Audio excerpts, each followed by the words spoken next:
고린도전서 8장 1절부터 13절까지 같이 읽겠습니다. 우상의 제물에 대하여는 우리가 다 지식이 있는 줄을 아나 지식은 교만하게 하며 사랑은 덕을 세우나니 만일 누구든지 무엇을 아는 줄로 생각하면 아직도 마땅히 알 것을 알지 못하는 것이요 또 누구든지 하나님을 사랑하면 그 사람은 하나님도 알아주시느니라. 그러므로 우상의 제물을 먹는 일에 대하여는 우리가 우상은 세상에 아무것도 아니며 또한 하나님은 한 분밖에 없는 줄 아노라. 비록 하늘에나 땅에나 신이라 불리는 자가 있어 많은 신과 많은 주가 있으나 그러나 우리에게는 한 하나님 곧 아버지가 계시니 만물이 그에게서 났고 우리도 그를 위하여 있고 또한 한 주 예수 그리스도께서 계시니 만물이 그로 말미암고 우리도 그로 말미암아 있느니라. 그러나 이 지식은 모든 사람에게 있는 것은 아니므로 어떤 이들은 지금까지 우상에 대한 습관이 있어 우상의 제물로 알고 먹는 고로 그들의 양심이 약하여지고 더러워지느니라. 음식은 우리를 하나님 앞에 내세우지 못하나니 우리가 먹지 않는다고 해서 더 못 사는 것도 아니고 먹는다고 해서 더 잘 사는 것도 아니니라. 그런즉 너희의 자유가 믿음이 약한 자들에게 걸려 넘어지게 하는 것이 되지 않도록 조심하라. 지식 있는 내가 우상의 집에 앉아 먹는 것을 누구든지 보면 그 믿음이 약한 자들의 양심이 담력을 얻어 우상의 제물을 먹게 되지 않겠느냐. 그러면 내 지식으로 그 믿음이 약한 자가 멸망하나니 그는 그리스도께서 위하여 죽으신 형제라. 이같이 너희가 형제에게 죄를 지어 그 약한 양심을 상하게 하는 것이 곧 그리스도에게 죄를 짓는 것이니라. 그러므로 만일 음식이 내 형제를 실족하게 한다면 나는 영원히 고기를 먹지 아니하여 내 형제를 실족하지 않게 하리라. 아멘. 교회에서 오랜 날들 동안 논의가 되던 것들 중에 하나가 바로 세상 지식에 대한 두 가지의 상반된 태도입니다. 첫째는 성경의 권위를 중요하게 여겨서 세상의 지식을 경시하는 태도가 있는가 하면, 둘째는 성경보다 세상의 지식에 더 권위를 두어 반대로 성경을 소홀히 여기는 태도가 있습니다. 성경이 물론 시대적, 역사적, 환경적, 지리적으로 각각 배경 지식이 필요하고 그에 합당한 해석이 이루어져야 하는 것은 사실이지만 성경이 이 모든 것들을 초월하여 오늘날에도 여전히 동일하게 진리로 전해져야 하는 내용이 있는 것도 사실입니다. 근데 그 진리의 부분에 있어서까지 시대가 변했으니 달라져야 한다는 말들이 있습니다. 고대 이스라엘을 배경으로 쓰인 성경이 이렇게 어떻게 오늘날 우리에게 적용이 될 수 있느냐는 주장인 것이죠. 오늘날은 오늘의 환경에 맞는 성경의 이해로 그 해석도 바뀌어져야 한다는 이야기입니다. 그런가 하면 성경의 권위를 지나치게 강조하다 보니 성경 이외의 학문에 대해서는 반감을 가지는 태도도 있습니다. 그러나 성경은 세상 학문과 이성을 부정하지 않습니다. 성경에 대한 이성적인 이해가 없이 단지 감정에 휩싸여 신앙생활하는 것은 위험할 수 있기 때문입니다. 이와 같은 양극단의 태도 때문에 교회에서 같은 성경을 읽고 예배하면서도 다른 이야기를 하는 경우가 자주 발생합니다. 성경에 대한 올바른 지식을 가지고 있는 사람이 성경을 문자적으로 이해하는 사람을 비난하기도 하고, 성경의 진리를 고수하는 사람이 성경을 세상 지식으로 바꿔 해석하는 사람을 비난하기도 합니다. 오늘 본문에서 바울 사도는 우상의 제물에 대하여 어떻게 해야 하는지 모든 교회는 지식을 가지고 있다고 말합니다. 예루살렘 회의에서 논의한 끝에 그 결론은 유대교 출신의 그리스도인들이 주장하는 할례 문제, 음식의 규례들, 안식일 규정, 절기 준수, 정결 예식 등은 구원과 직결되는 것이 아니기 때문에 이것들을 문제 삼아 주 안에 형제된 이들을 괴롭히지 말라는 것이었습니다. 단 우상에게 바쳐진 제물을 먹지 말고 이방의 우상을 섬기는 제사의식에 참석하지 말고 이방인들의 풍속에 따라 고기를 핏째 먹지 말라는 조항을 정하였습니다.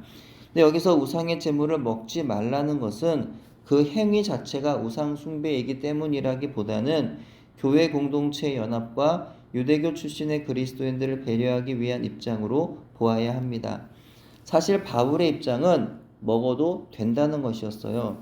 재물 자체는 우상도 아니고 거기에는 아무 능력도 없기 때문입니다. 다만 교회 공동체 지체들 가운데 시험에 빠져 실족할 위험이 있을 경우에 그들을 위한 배려로 먹지 말라는 겁니다.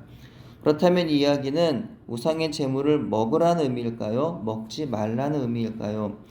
우상의 재물을 먹어도 전혀 상관이 없다는 것을 우리가 지식적으로 알고는 있지만 교회 공동체의 지체들을 위해서 먹지 말라는 의미입니다. 다시 설명하자면 우상의 재물을 이론적으로는 먹어도 됩니다. 그러나 교회 안에서 우상의 재물을 먹으면 안 되는 것이라고 생각하고 있는 지체들이 존재하기 때문에 그들을 생각하여 자신의 먹어도 되는 자유를 포기해야 한다는 것이죠. 결론적으로는 먹지 말란 의미가 됩니다. 이것을 오늘날에 좀 빗대어서 좀 생각해 보자면, 오늘날에도 혹 만에 하나 성도들 가운데 누군가가 그에 대해서 어떤 시험이 될 만한 사람이 있다면 역시 먹으면 안 되겠죠. 근데 오늘날은 대부분 이에 대한 지식이 이때보다도 더 있기 때문에 대부분 먹어도 되는 게 아닌가라는 생각도 해보는데요. 이게 또 상황에 따라 다른 이해가 필요할 것도 같습니다. 바울이 마지막 고린도전서 8장 13절에 뭐라고 끝을 맺고 있나요? 그러므로 만일 음식이 내 형제를 실족하게 한다면 나는 영원히 고기를 먹지 아니하여 내 형제를 실족하지 않게 하리라. 만약 고기를 먹을 때 주변에 아무도 없어서 혼자 먹을 수 있다면 전혀 문제될 것이 없다는 겁니다. 그러나 아무도 모르게 먹을 수 있는 경우가 별로 없죠. 누군가는 볼 것이고 누군가는 또 알 것이고 누군가는 또 들을 것입니다. 그러다 보면 그 누군가는 시험을 당하겠죠. 그래서 바울의 고백처럼 형제를 위하여 고기 먹을 자유를 내려놓고 평생의 고기를 먹지 않는 것이 바로 주님의 교회를 위한 올바른 선택이라는 겁니다. 이와 마찬가지로 오늘날 한국교회 안에서 보통 이 주초 문제에 있어서도 비슷한 이해가 적용이 되죠. 술과 담배 자체가 죄가 아니기 때문에 마셔도 좋은 거고 펴도 좋은 거지만, 반대로 술과 담배를 건강상의 이유, 사회적인 이유, 신앙의 이유 등으로 마시면 안 되고 피면 안 되는 이유들도 여러 가지가 있습니다. 근데 그 이유들 중에 하나가 바로 오늘 본문에서와 같이 교회 공동체 형제들 안에 시험거리가 되지 않도록 술과 담배를 금해야 한다는 겁니다. 어느 한 성도가 그 성경을 읽던 가운데 이제 나시린의 자격으로 독주를 금해라라고 말씀하신 하나님 말씀을 읽고는 나도 이제부터 하나님 앞에 좀 성결하게 나를 지켜야지. 하나님 앞에서 나도 나시린과 같은 그런 경건을 지켜야지라고 결단을 하고 술을 마시지 않기로 결심을 했다고 합니다. 그런데 어느 그 성도들이 모이는 그런 모임의 자리에서 그 술을 마시는 목사님을 보고는 그만 시험에 빠졌다는 겁니다. 그래서 자신의 그런 신앙을 계속 지켜야 되나 이런 고민거리에 빠졌다라는 거예요. 그래서 오늘 본문 1절에 뭐라고 기록합니까? 우상의 재물에 대하여는 우리가 다 지식이 있는 줄을 아나 지식은 교만하게 하며 사랑은 덕을 세우나니라고 했어요.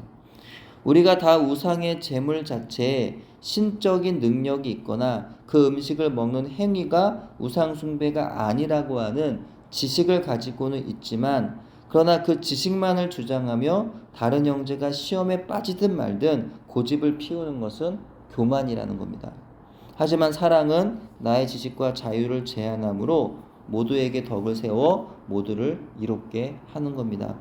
마찬가지로 술을 마시는 행위가 죄라고 말할 수 없고, 술 자체가 우리로 하여금 구원으로부터 멀어지게 하는 것은 아닐지라도 그 행위로 인하여 누군가 사랑하는 형제 가운데 시험에 빠지는 경우가 생길 수 있다면 우린 자신의 그 지식과 자유를 포기하고 평생의 술을 입에 대지 않겠다고 하는 결단을 해야 하는 겁니다. 그것이 바로 형제 사랑으로 모두를 이롭게 하는 길이기 때문입니다.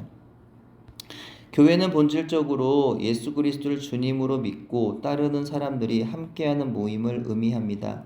때문에 나 혼자 똑똑하고 나 혼자 깨끗해서 되는 건 아니라는 거죠. 혹시 나의 지식과 나의 정결이 형제를 시험에 빠뜨리는 일이 되지 않는지 우리는 주의를 살펴야 하는 것이고요. 나만이 아니라 우리가 다 같이 그리스도 안에서 덕을 세우며 아름다운 믿음으로 자라가야 하는 줄로 믿습니다. 여러분은 무엇을 먹고 마시며 살아가고 계신가요? 여러분의 먹고 마시는 것으로 인하여 혹시 누군가를 실족하게 만들고 있진 않습니까? 바라기는 바울 사도의 고백과 같이 나만을 위한 이기적인 신앙생활이 아니라 주 안에 형제된 사랑하는 지체들을 위하는 우리의 신앙생활 되기를 소원합니다. 기도합니다. 하나님 아버지, 때로는 우리의 안다고 하는 지식이, 심지어 우리의 안다고 하는 성경 지식이 올바른 것임에도 불구하고 그러나 누군가에게는 깊은 상처와 시험거리를 안기는 것이 되는 때가 있는 것 같습니다. 하나님, 혹시 저희가 누군가에게 이와 같은 상처나 시험을 준 적이 있다면 용서하여 주시고 그들의 마음을 위로하여 주시옵소서. 간절히 바라기는 우리의 신앙생활의 여정에 있어서 나만을 위한 이기적인 욕심과 교만으로 살지 않게 해주시고 언제나 우리의 먹고 마시고 생활하는 모든 일상들이 형제들에게 덕을 끼칠 수 있도록 그 모든 것이 오직 하나님께 영광이 될 수 있도록 은혜 베풀어 주시옵소서. 예수님 이름으로 기도합니다. 아멘.